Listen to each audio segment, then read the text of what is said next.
Dear listeners, welcome to Out of Office.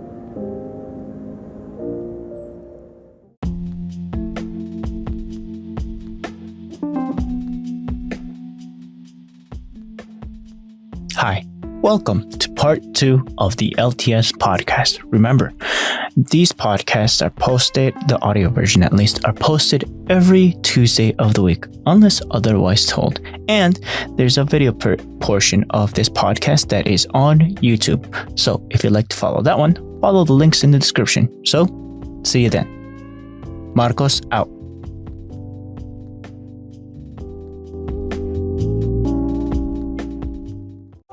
Yeah, he sold it before COVID. So he sold it on the peak. Yeah, so he was on top of the world. Yeah, no, it was again very, very awe-inspiring. Very, again, I highly recommend that you take a look at the video before, just in case you wanna if you're curious to buy the book and read it, or even on Audible to listen to. I mean, again, not sponsored, but I would highly encourage anyone that might even think that this could be useful to them. I think you'll be pleasantly surprised that this will be a book that could really help you in many ways, because like Marcos was saying, we all in one way, shape, or form do hospitality in our lives, You're hopefully taught at home how to be give hospitality, but at the same time, this is a professional business. You get rated, you get paid. Part of your paycheck is how you serve people besides the meal. So if this guy reached the top of his game, it's been for a reason. Okay, dear listeners, it's not just it's not just because he sold mean hot dogs on the street in New York City. Even then, there's a cutthroat competition between those hot dog stands. He even has a story about a hot dog, the dirty water dog. And again, I would encourage you guys to listen to the video, because he explains it and he mentions it and gives a little bit of the backstory to it, which is awesome story. And I'll put it in the description over here in the notes, and I'll put it into the notes as well. Let me do it. If I'm able to find the start and end time in the actual video, so you guys can we can put the timestamp for it, and people can go check it out. But it's a really interesting and I guess heartfelt and warm type of story that again leads you and pushes you to understand, I guess, the method to the madness that is 11 Madison Park. But it's again, I think it's awesome.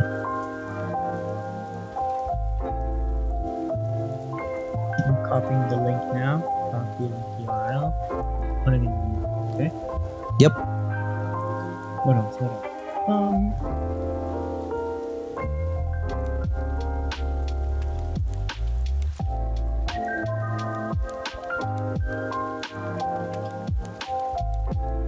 What else would you like to talk about? I don't know. I was gonna say, if you wanted to chit chat a little bit of things that we kind of left off the list from the previous recordings. I'm trying to remember what those were, but okay, so I remember sending you something. I'll go down the list of the things that I actually shared with you, you and Josue on the group chat. So the recent one was obviously Will Guidara's unreasonable hospitality, right? Yeah. The one before that was Dumb Money explaining why Chris Camillo went all in to Celsius, the energy drink, and how I believe if memory serves, they were either recently acquired or have a partnership with Pepsi, if I'm not mistaken. So and that gives them the reach of going international, to be distributed internationally.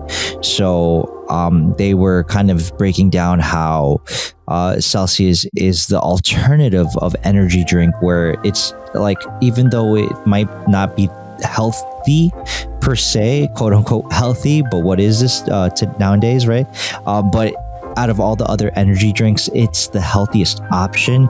And I guess what Celsius is trying to prove is that it could literally be your alternative for pre-workout or for your coffee. Like they are really pitching themselves to be the substitute, and that tastes good compared to like they mentioned in the same breath as Monster or Bang or what's it called, Red Bull or whatnot. So these I thought it was interesting, the actual premise of his, I guess you could say, his investment thesis of Celsius. And I guess, again, I would highly encourage you guys to watch the video. Neither we nor Dumb Money are financial advisors, so please take this with a grain of salt. This is what they're doing, and I'm just simply listening to what they're doing and kind of like seeing how that's going to pan out for them. I find it highly entertaining. And for me, it's like basically I have consumed and I do consume Celsius from time to time, and I think the grape flavor and the orange flavor are my favorite flavors from that Celsius line or brand of energy drinks. The other ones are okay, but I really enjoy those two flavor profiles.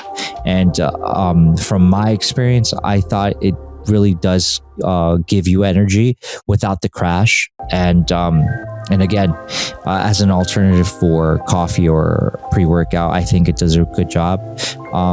You could definitely watch the video and garner some sort of information. Again, not financial advice, but I think their thesis, or Chris Camillo's investment thesis, sounds really solid. Again, there might be holes in it. He always encourages people to poke holes in his thesis in order for him and the community at large to get a better understanding on what that I guess the end goal would be, to obviously profit as much as one can from investments and stuff like that. So that was that one, right? So the previous one from that, let's see, that I sent was the Snapdragon Summit 2023 out in Hawaii. This was a video from what's it called? From Now Daily, I believe it was the YouTube what's it called, the YouTube channel.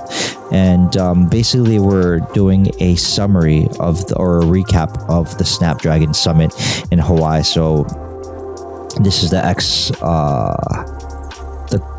Qualcomm chipsets that were recently announced, and what their new capacities were, and their tricks that they're going to be able to do for whatever handheld device or computer or any other device or appliance is going to be using these chipsets, which I found really interesting. And I actually wanted to bounce a couple of ideas off of Mr. J, but obviously you, but Mr. J probably would probably save it. Create a okay. Create a link or a reminder, something to say up whenever we record the next time with Mr. J. Sure. I want to hear this and save it. Save it. Right. Yeah. Because in the video, the person that's on the video is explaining who's his name is I believe his name is Jaime Rivera, if I'm not mistaken. No way. The same guy from Mexico? No, different guy. The UFO guy? No, different person. Wrong Jamie. Yeah. So he explains the new innovations that the chipset does with how it's obviously like every other chipset, right? It's going to use less energy and do more things for you on your device. But I think the more interesting things about those said more things that they would be able to do with less energy are things that I guess we can actually, hopefully that are quantifiable, but also that have practical use cases for our devices, whether it be proactively doing like some sort of like not reminders. I kind of forgot what he explained as like these innovations that would kind of help run certain things a lot smoother and cleaner for your operating system. But again, I'll leave it for the next one, just so we can actually go through the video. If you and Josue actually go through the video and kind of, I guess, sum some stuff up or have ideas of what we can garner from the video. The previous video before that one was it's titled "A Bitcoin Warning for All." This is from. You heard the guy that got talking about Bitcoin, the something Tim, the one that in New York City got his sentence put into that stole $10 billion that did FX or something like that. FTX. Oh, you're talking about Frankman Bank. I forgot this guy's name. SFB. Something. Yeah, I know who you're talking about. 30-something-year-old man, and he stole $10 billion, more than the Mr. Buffett, the other guy in New York City. Remember that guy that also stole a couple billion or million? This guy stole 10 billion. Yeah, his name is Sam Bankman-Fried. That's the guy. This young fuck, 10 billion gone. Yeah, no, he's dumb for that, bro. Like the ones that fell for it, or the one that was pitching it. That's my I want to say there's a lot of blame to go around in this case, but at the same time, this Sam Bankman-Fried was greasing the palms of higher ups in the political circle. Yeah. So I want to say also internationally, if you catch my drift. Yes, sir. So yeah, this is. Again, yeah, we can call people naive for not doing their due diligence and researching really what the hell dude was selling, which was a scam. It was a bunch of smoke. Yeah. But they're partly to blame for that. I would hope that people learn their lesson, that they shouldn't just take people at face value and do their due diligence. Because like everything could look legit on the surface, but that doesn't guarantee anything.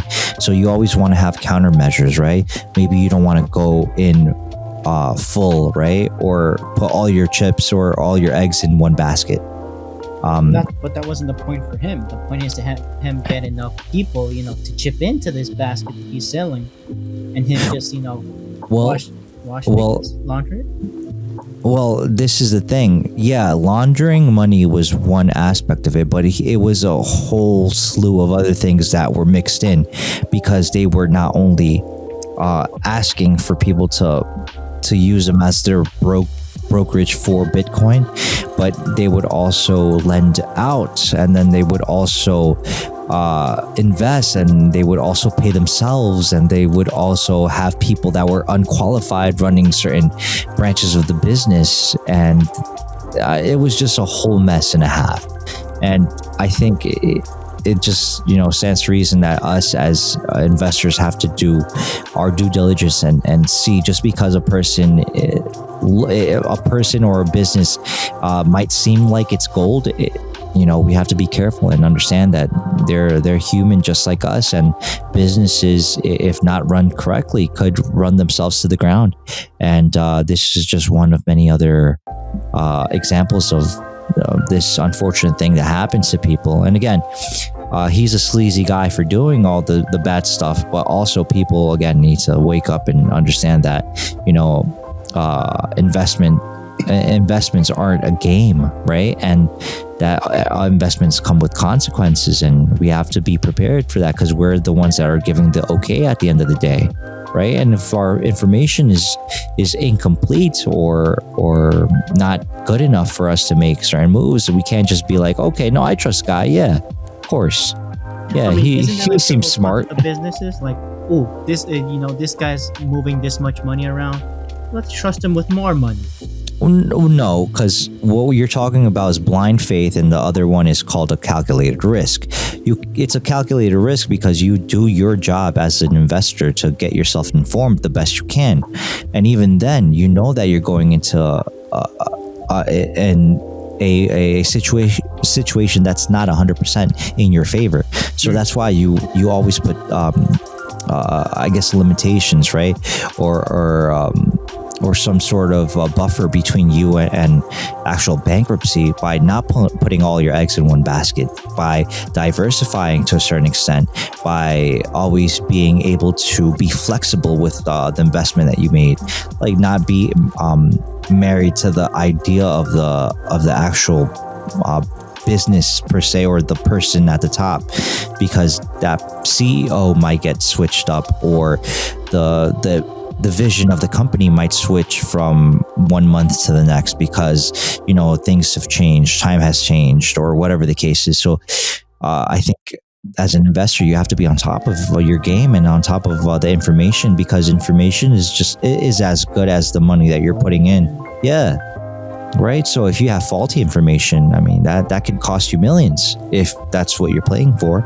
But if it's only costing you a couple hundreds of dollars, now I'm not saying that it doesn't feel bad losing money, $100 over $1 million. It's not the same feeling. But if $100 is all you have and you chose to invest it, and you're investing in something that you blindly put your faith into because the guy or the girl seems legit, or speaks eloquently, or there's shiny buttons and numbers and flashing lights, like, then Buy you have now, sell now.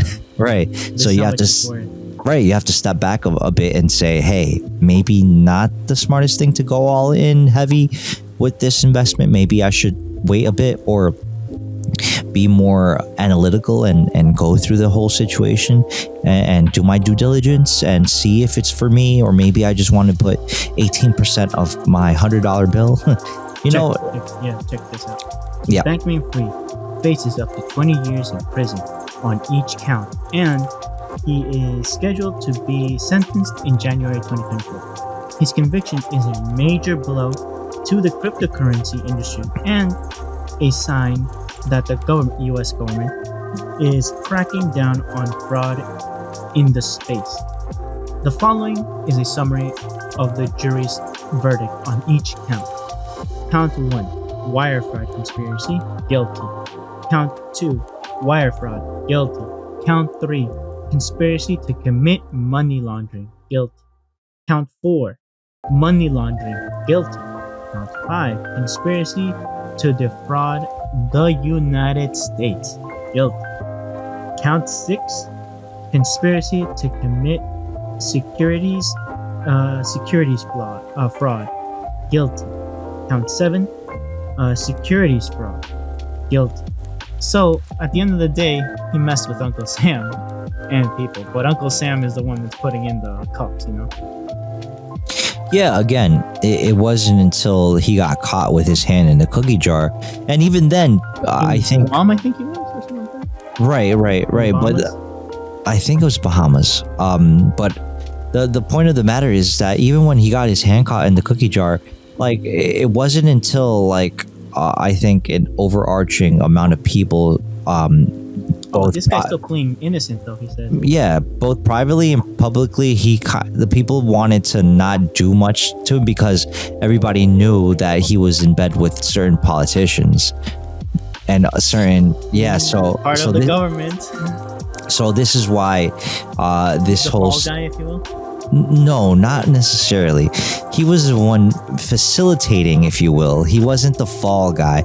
He much like other scam artists, basically was trying to manipulate the situation by, I guess you can say, funding both sides of certain certain political parties, right? So he donated money for both, right? And then well, what's even crazier is that because he had so much pull and clout, he basically was untouchable. I mean, he spoke in front of Congress, trying to, which made him look great or like smarter than he really is. What was he promoting? I don't quite remember. I want to say it was something that had to do with Bitcoin and whatnot. But again, it's not the technology like the what's it called? That the Bitcoin technology that it's run on, which is a chain block technology, or blockchain technology, excuse me. But more so the aspect of how his brokerage was the epitome, the pinnacle, the cutting edge of not only transferring digital currencies like Bitcoin and Ethereum and others, but it was basically the place to be for making things like the digital currency feasible to use in the real world, right? So he wanted to be the de facto bank, if you will, of Bitcoin, Ethereum, and every other digital currency. So he thought he would have all those things in his possession and be able to call the shots from the shadows by greasing the palms of certain politicians, and he kind of got away with it for a little bit. He hired people that he basically knew were unqualified to run certain branches of his business, and ultimately that helped with having his whole facade, discovered and dealt with accordingly. It's unfortunate a lot of people lost money because he was just on a spending spree with other people's money. So yeah, that's crazy. If I can just get back on track really quick with this other stuff I sent out. That was just, it was a tangent, if you will. Yes. Continue with your. So it was Andre Jick with the Bitcoin warning for all. I think he was basically explaining how I want to say not money market accounts. I'm sorry. How Bitcoin might be in what's it called, going up in valuation. So this situation, yeah. So it seems like an ETF is about to open up, where you're able to invest into Bitcoin without holding Bitcoin, I want to say. So you're basically trading off the I guess you could say paper Bitcoin, if you will, from specific companies. Again, this is why it's kind of strange. Come again. So I don't know the nuts and bolts of this actual ETF, but I do know that one of the bigger hedge fund managers from I forgot her name. But she's very what's it called? Not only popular, but hedge fund manager. Hedge fund, yeah, hedge fund manager, yeah. I have the name on the tip of my tongue.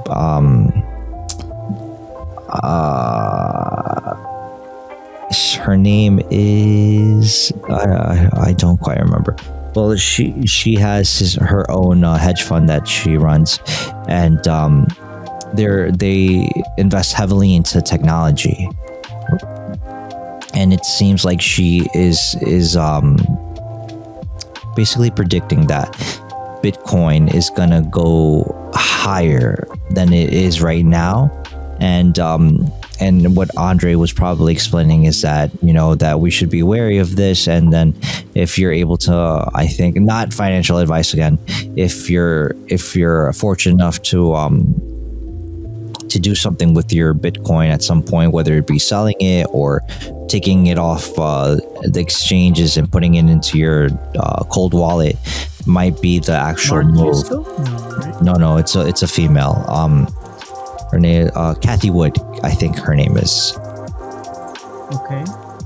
Yeah, I think it's Ark Investments. Kathy Wood, yeah. The Kathy Wood. Ark Invest. Yeah, so that's her. That she was hinting heavily that Bitcoin is probably going to go higher in valuation. So that might be something to look into. Because of how the actual Federal Reserve is going about trying to fix what they broke, which is high inflation and us potentially getting deeper into whatever type of recession we're looking at right now. And what's the scoop with that with the recession? Like, wasn't there like an increase, but like just as big of a decrease on both? Like it balanced, quote unquote, balance, but in reality, we're actually in the negative still. So what the federal government or the Federal Reserve is trying to do is have us have a soft landing, which they basically it basically means that we kind of mitigate we mitigate the inflation that we created by pumping money into the system. Obviously, nobody else could, yes, right, by increasing our what's it called? By increasing our I forgot the name of it. By increasing our they mitigate the inflation that we created by you're using a lot of brain power there to remember all that. Yeah, bro. Okay, the latest U.S. inflation report released at the Bureau of Labor Statistics on October 13, 2023, showed that the Consumer Price Index (CPI) rose 0.4% in September and 3.7% over the past year. This is a slight increase from the August CPI, which was up 3.6%. The core CPI, which includes food and energy prices, rose 0.3%. Oh, well, I can't really knock it. In September, and 4.1% in the past year. This is also a slight increase from August core CPI, which was 4.0%. The increase of the CPI was driven by higher prices for food, shelter, and medical care. Food prices rose 0.8% in September and 3. Oh wow, really? It rose more for prices. Yeah, why not? And 3.7% over the past 12 months. Shelter price rose 0.7% in September and 6.8% over the past 12 months. Medical care prices rose 0.1% in September and 5% over the past year. Wonder why? The Federal Reserve is closely monitoring inflation as it is a key factor in the interest rate decision. There you go, the interest rate. That's the word I was looking for. So they're trying to do a soft they're trying to do a soft landing by mitigating the inflation by the what was 2%. The word again? To bring has been raising interest rate. Right. So they're trying to raise the interest rate to kind of level it out so that it fights, right, so it fights against inflation. They raise the what's it called again? The interest rate. The interest rate. What does interest mean? Like the cost of you doing business with whatever service, like credit cards, getting a loan for a house. All that is interest rate. So yeah, the interest rate is the amount of money that you get kickback, right? For the money that you're holding. So this is the reason why high yield savings accounts have been so attractive right now. PayPal right now is 4.75, over 4.5%, and I keep talking to that to building where I work. Yeah. To older people. So that's nothing. In the 70s, it used to be up to 16%. Right. So that suggests a lot what was going on. Yeah, most banks, like just your regular run-of-the-mill banks, are giving you 0.01% of interest, right? A fraction of a penny for $100. Right. So it just makes a lot more sense if you were to go to a banking institution like, well, I won't name any names, just a bank institution. Hashtag not sponsored. Right. So, and you open up a high yield savings account and you're getting effectively, not in all cases, but in some cases, the highest I've seen is around 5%. Wait, no. Forget about it. Later. I will send you links. Yes, please. And do your research, dear listeners. And dear listeners, as Marcos would say, we will have links for you guys in the description or in the show notes, because I think it would probably be interesting for you to take advantage of this situation. I put the video link, and the link in the description. Just say okay. I'll share my links in the squad chat. And I'll add them. Yeah, I'll put the links to the ones I use personally. Again, not sponsored, but I will get a kickback if you are kind enough to use one of my links. All right. Ooh. But also, so 5% is as high as I've seen it, and there's some analysts or hedge fund managers or even just economic personalities, if you will, that suggested that it might be time now to buy bonds. So U.S. bonds, which it's basically you're buying U.S. debt, and they're giving you a really high interest rate where you're making quite a bit of cash. CDs not so much, because it's a fixed rate, and for the most part, it doesn't seem like it's giving you the same benefit as bonds or U.S. bonds right now. So it might be in your best interest to lock whatever the bonds is right now, the U.S. bonds, for interest rates. I believe it's 5% or 6 or 7%. Again, don't quote me. I don't remember. But it might be the move right now for some of you that have, a chunk of change that's burning through your pocket that you right. Again, not investment advice. Just keep your options open. Do your due diligence. Don't believe a word of that I say. I'm just a guy on the internet. This is what I'm doing with my money. I'm not telling you what to do with your money. This is not financial advice. But it's good to look into your options. So to a certain degree, you're allowing your money to work for you. You're allowing your money to work for more money, not you work for money necessarily, right? And that's the plan. That's the goal.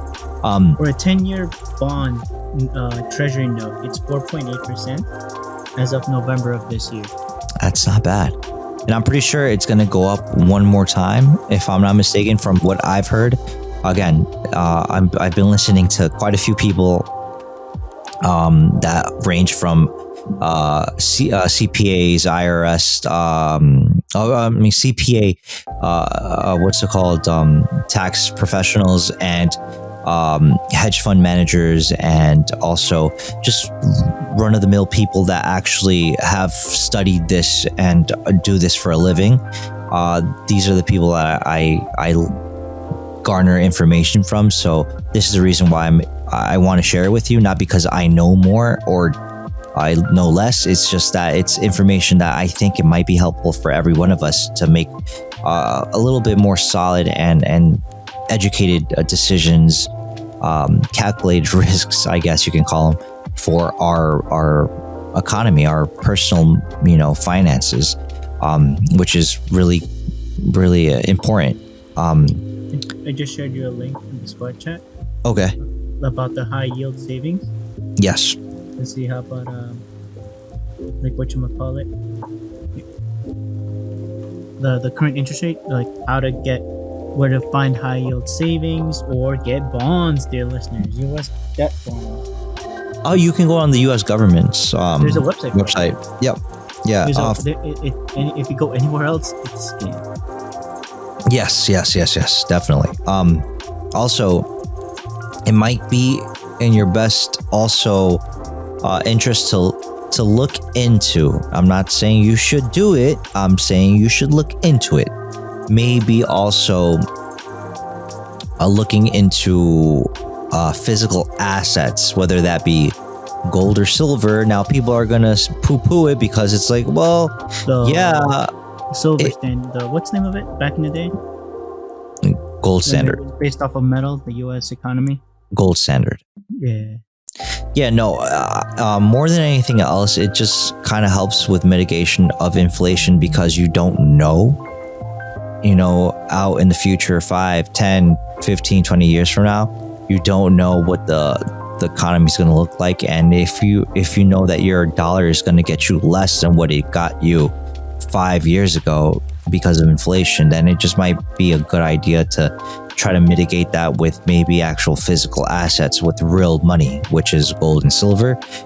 Also, you can do alternative investments with like art or wine or other things that Commodities that hold a high value. right. So businesses or property. I mean, there is a market for these things, and there is information out there, and I would highly recommend people looking into it. I will share in the notes. I will share with Marcos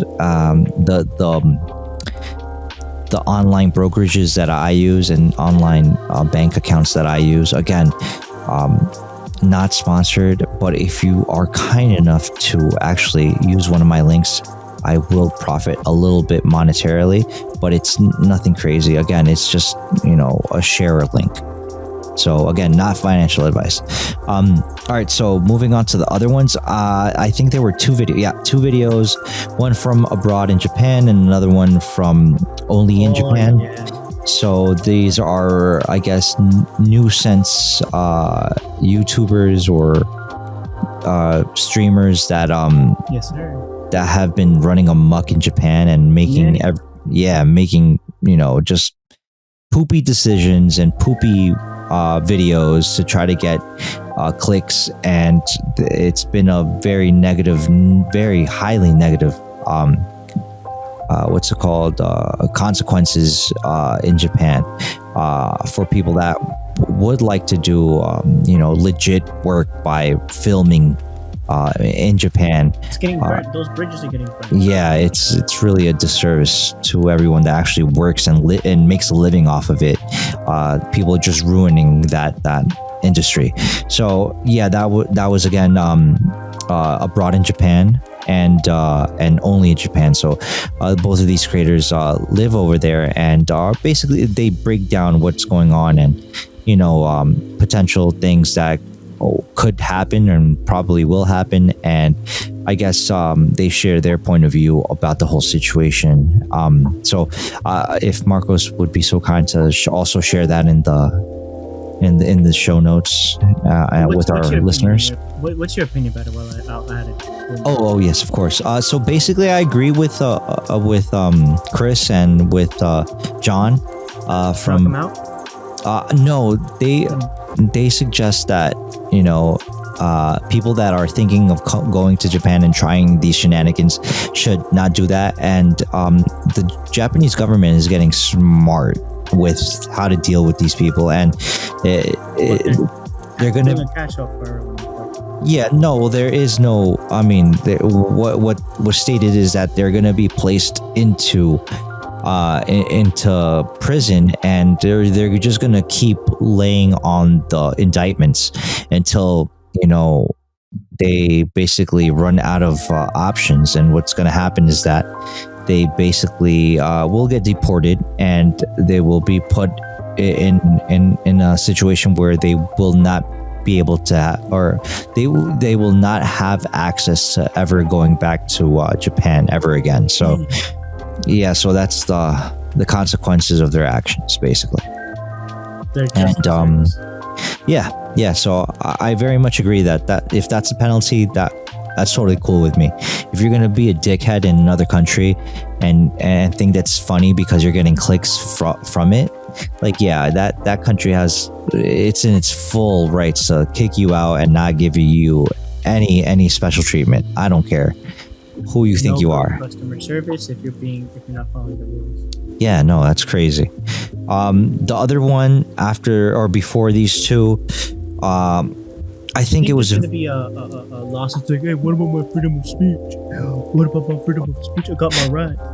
well, yeah, you're in a different country. Rules do not apply the same, and yeah, that's very naive of a person to think that the whole world is the United States. No, it's not. People will knock you the hell out in other countries. Stop playing. You're not tough. You're not tough. It's like what I believe Big Pun would say. It's not where you're from, it's where you're at. Ooh, there we go. I like it. Okay. The next one.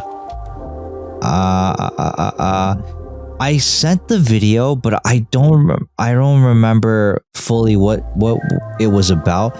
But it was titled. It was from Chibi Reviews, and it's titled the downfall of Funimation and its final moments. Right.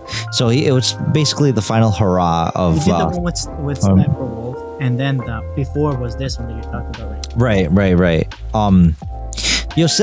So yeah, that was basically part of his chit chat about how Funimation was getting dissolved, right? So all the hyperlinks on the actual, or just the links in general from the old Funimation website were rerouting to the Crunchyroll website. So they're little by little dismantling, the Funimation website and whatnot, and it's a end of an era.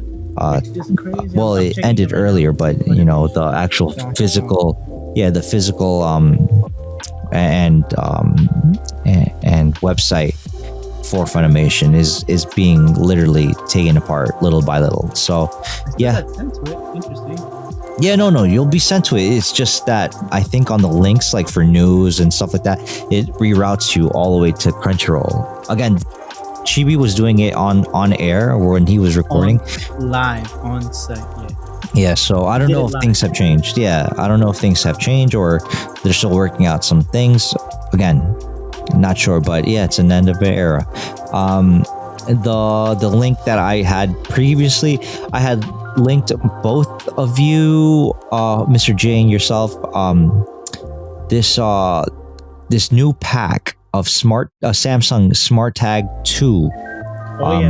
Yes sir, I remember that. So Josue was talking about it, and lo and behold, I was able to get my hands on a actual 4-pack of these new smart tags off of Woot.com. This is a company ran by bought and purchased by Amazon and is now one of its affiliates. So it's a subsidiary, you mean? Yes. And they have what they on the title, it says in parentheses, new Samsung Smart Tag 2 Bluetooth trackers and GPS locators 4-pack. And for the low price of $74.99. Oh, no. Plus free shipping for Prime members. And I sent you guys the link. Imagine say yourself plus free shipping. And free shipping. No.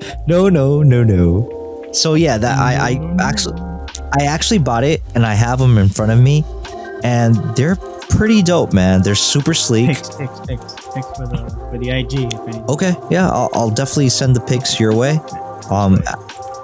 Absolutely. Did you open them, or you still have them in the box? No, yeah, I opened them, bro. I'll send you some pics. That's not a problem. Not feet pics. Feet pic, no. Tasteful feet pic. Imagine. Yeah, I mean, not the best lighting. I apologize beforehand. But yeah. But those you can look them up online. From Woot, and the thing that I posted in the Funimation. This is just for conversation part, but I feel like that should be posted in the notes. Is the one with the bonds, the high yield savings, those two, and what's the other one? Posted the PBD podcast, funded PBD podcast. That was the one that I posted. But everything else, you can find it online because those deals might not be around anymore. If I share. Right. So if anything, just you Yeah, can find them at your own leisure, dear listeners. I did send you the unreasonable hospitality, right? Yes, you did. Yeah, that video I sent to you this morning. So Yep, and I posted it here. It's because it's a YouTube. It's very rare that it gets taken down versus I got the picture. Let's see. yes. Ooh, child. Ooh, child. Twitter? Social medias? What do you think? Where would Whatever you like. recommend this? Whatever you like, Yeah. buddy. Oh, no, pics or didn't happen. See, look, Yeah. there's a foot. There's some toes on the right. No, it's kidding. Imagine. See, like, he tastefully put some feet pics. Feet pics, you say? Nice. But yeah, and what are you gonna use it for? What do you plan to use these for? I'm knowing you. I know that you haven't lost things. No, So, I why? actually I wanted to buy them because I wanted to review them firstly, but also I wanted to use one of them or two of them for luggage once I start traveling a little bit more during the winter season. I'm thinking of either going to Mexico or in March. I'm hopefully if God permits, go to Japan. Yeah. So I would like to use these trackers inside my actual luggage, so I know that everything is not lost. I'm able to find it. Imagine this: you're in Mexico, and then Yes. you open your app to ping this thing for your luggage, and it's still in the East Coast of the U.S. Oh, then I know that. Then I would call the company like, no, I have a GPS tracker on it. I know where it's at. It's over there. It's So the plane. It's in the sky. It's in the sky. no, it's not. Stop lying. I clearly see it. I'm actually screen recording right now how it's in New York and I'm over here somewhere else. You know? I'm on another country, and this thing is in another country. Does it have that much reach, or is it GPS data related, or? Yeah, it's GPS located. So I'm guessing it works off the same premise as the Apple AirTags, where you basically you're updated by any other Samsung device that is close by or proximity. It kind of relays the information to where the last location of your item is with the tracker. How does it? So Does that mean that it breaches privacy in that sense of other phones? no, because it doesn't tell you the information of the phones around it, around the tracker. Unless I think there's a feature, unless it's actually lost and you want to have somebody finds it, they can NFC the tag, and it gives the information of the owner of the tag.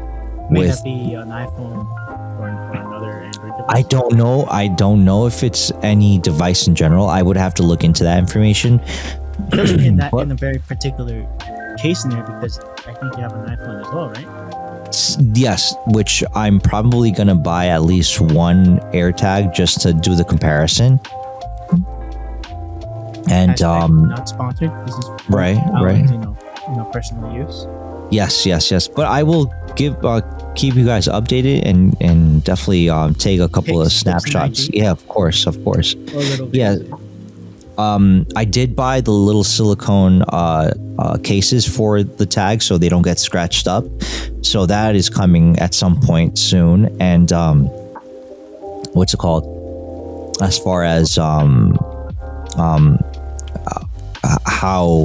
well they work, I haven't popped the little plastic tab in order for the actual battery to fall into place and start working. So I'll do that as soon as the little silicone case comes through and I can place them on and be able to start enjoying, the GPS capabilities of these smart tags. What's the battery life expectancy of these, or can they be replaced, or They what kind they of can battery model? right, so they can be replaced. I haven't read the manual. It's here. I just haven't read it, and I want to say that from the videos that I've been seeing on YouTube, I want to say it's good for I want to say 12 months. I could be wilding. I could be capping like OD, but We will find out. we'll find out. And apparently it's a long time. You don't have to replace your battery as often as you think. And I think there's a low energy mode. Again, that's a great question. I should have asked before buying, but I just bought. And they're first generation? All right, so let me read what's on the box. It says compatible with Galaxy smartphones with Android 9.0 or higher. Nougat, yeah. Nougat. And 3.0 gigabytes of memory above. Galaxy smartphone with the latest software is required. Features may vary by Galaxy smartphones. Printed images may differ from the actual product. That's what it says on the box and on the back, right? Yeah. So, other than that, let's see. I can't read that. That's too small, and I'm too blind. Like, my boy can't read. Yes, I am illiterate. He just finished reading. I mean, it's Dai Chi and all this. Yeah, it's actually in Korean. Oh, sorry. It's in Korean. I think there's English somewhere around here. Like, I'm an American, man. English, please. But, And it just changed to English. There's a QR code somewhere around here. Oh, question. Superpower. Able to not be able to read every language, but once you put your mind to it, you change the text on any paper, screen, or monitor into the language that you're most proficient on. Would you consider that to be overpowered? Can you repeat the whole thing again? Because you were cutting in and out of the recording. Sorry about that. So, No, you're good. Superpower. You're able to read any language in the world, in the universe, in existence. Yes. However, you're not Yes. able. It's not that you know every language in existence. Your mind, superpower on the screen, monitor, phone, paper, parcel, whatever, changes. You change it with your with your superpower to the language that you are most proficient in. May that be English, Spanish, Korean, whatsoever, whatever. What's You think that's okay?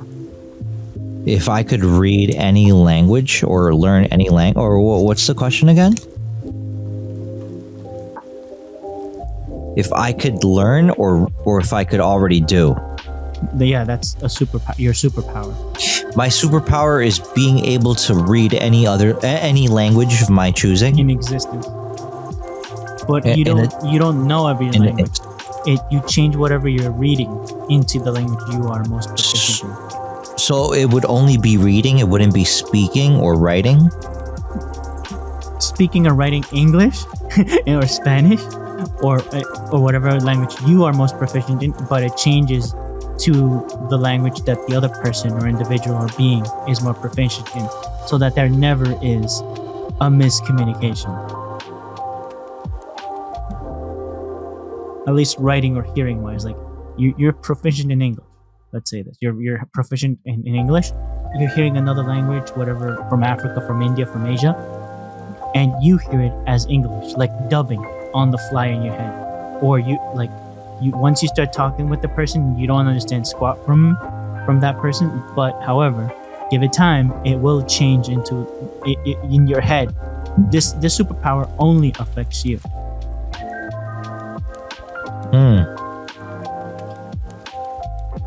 I mean, that would be awesome, but I think Like you hear it.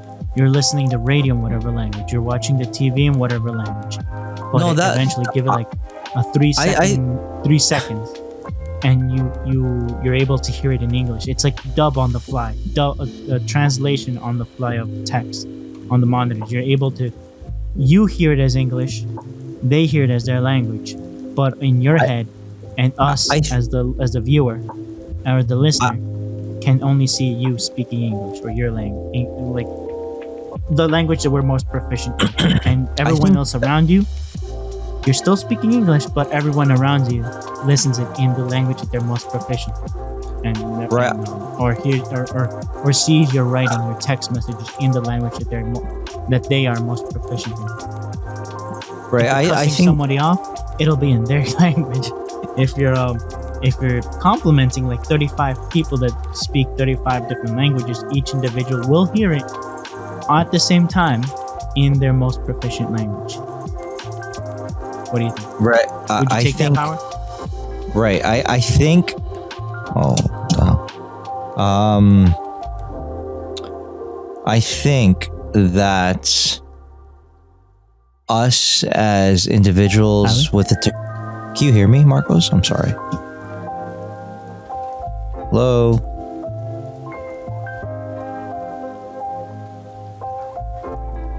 Hello. Can you hear me, Alan? I think you're muted. Oh no, you're not. No, I'm here. You hear me? Alan, hello.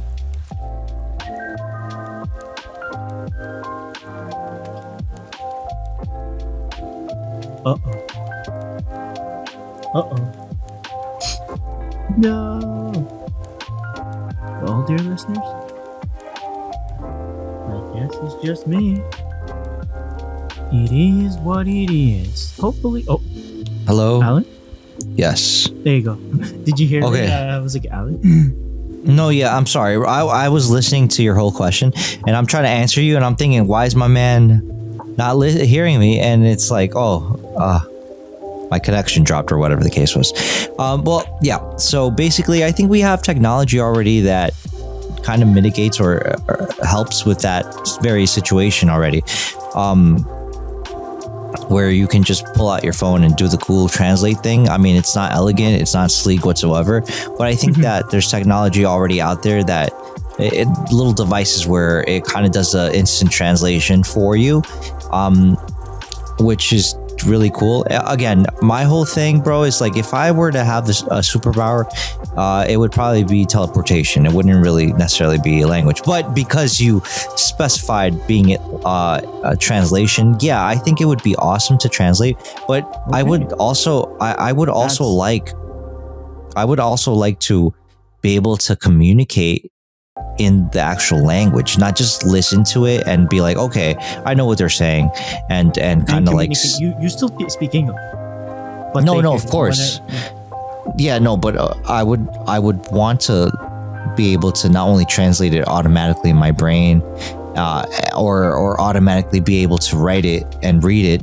I would speak also, yeah, I would definitely like to speak it because I think it's really like the nuances of language when it comes to a different language altogether. You can only get certain connotations or I guess you can say again, the nuances of what you're talking about, because like I guess certain expressions are better explained or expressed in one language over another. Like maybe you want to be sarcastic and it doesn't really fit well with the actual language or culture of another country, right? So you might want to have a little bit more nuance in the sense of like the pitch of your voice, the way you phrase a certain thing, right? So these things matter, especially with grammar intertwined with it.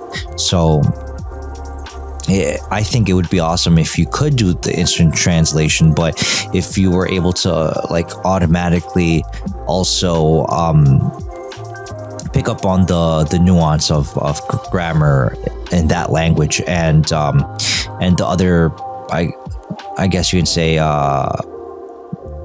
other little things like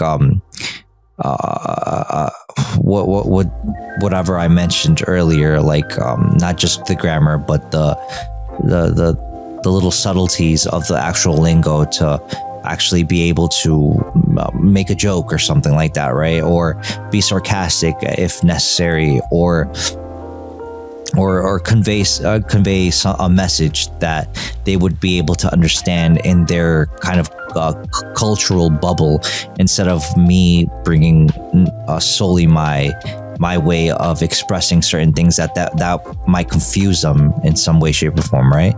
Obviously, letting them know what it is, like my actual thought about something, but with the nuances of them being able to understand what the hell I'm saying, or giving the equivalent. Exactly. Nobody's ever gonna say, "What do you mean by that?" Because your power is that you speaking on the fly like this, like de la nada cambias a español como si fuera, una conversación que empezamos desde español, or you just on the fly like back, into Korean or Japanese or something like that, but you in your head, you're still in your mouth, your ears, you're still speaking English and thinking in English. Again, I get what you're saying. Again, I think it happens very often with us where we're speaking in Spanish, but we're clearly able to think in English. Both. There's a little trick to it, like they're saying, and vice versa. Obviously, because we have to juggle those two languages, sometimes we get jumbled up with the actual, not only grammar, but the actual correct words. I'll do the because I get confused with my tongue and which way to go. Oh, so do I, buddy. So do I. So those would probably be the things I would be more interested in.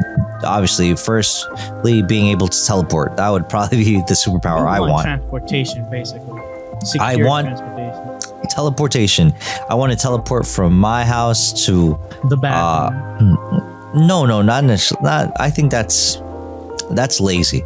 I'm talking about being able to teleport from one country to another. That's. But what about your passport, Alan?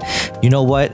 I think the only caveat that I would be willing to go through or have in order for me to use that superpower is that I would have to physically make the trip first to the place or location I would want to go to in order for me to actually go there. That also helps with me not being subject to accidentally teleporting myself to like the center of the sun or something, right? Ooh, okay. How about this? The caveat: anywhere that there's a facility that creates documentation for X country, like a license or passport rules, you once you fill out the paperwork, you do the mundane paperwork to it, and then once you fill out the paperwork, you can teleport into X country or planet. Or nah, that to me seems like a lot of trouble. I don't like it's not perfect. It's a quirk. No, but I would much rather my quirk be subject to actually going there at least once in order for me to go back again through teleportation. I think the paperwork seems like it would be something good for maybe a novel or a story on the TV, but not for but not practical for actual practical use and what I would deem as a superpower. You become you get your harems because you went to you get your harem friends because you go to the embassy of each country. And you're waiting in line to get into the paperwork. Nah, I don't know. That just seems like a lot of work. And this is just for the plot, for the. I don't know. I probably wouldn't be the best main character. You're just waiting in line with the smile and paperwork. Why are you so happy? I'm filling out the paperwork. Hell no, fudge not, man. I would be more happy being stuck on the plane for 12 hours and getting to Japan and being like, all right, I made it. Now guess what? And just instantly transport back to the crib. Like and that's what? You just landed. Yeah, and I'm back. Welcome to Japan. And then I go back to JP, and then I'm like, all right, time for breakfast, and then go back. What do you mean? It's dinner. Yeah, 12 hours ago. Breakfast somewhere, you say. Exactly. It's 4:00 somewhere. You go everywhere around the world at 4:00 to go to punch out, to leave work. Yeah, and that reminds me, and I think it would be awesome because from what I think I read, I'm pretty sure I read or heard somewhere that moving forward, and again, don't believe me, you can definitely look this up yourselves. I think Europe as a whole is going to start not allowing people from the US to vacate or travel to Europe or the UK or something without a actual visa. So the time of visa-free visitations from the US to Europe is a thing of the past now.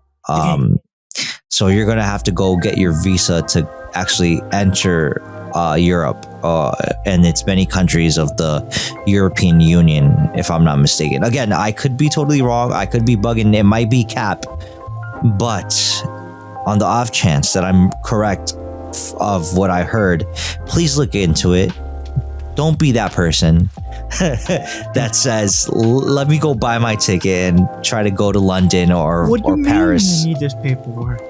Or Italy or Athens or wherever else you would like to go, Luxembourg or whatever. Yes, Germany or something. And then realize that you're not able to go. You're not going to be able to refund your ticket.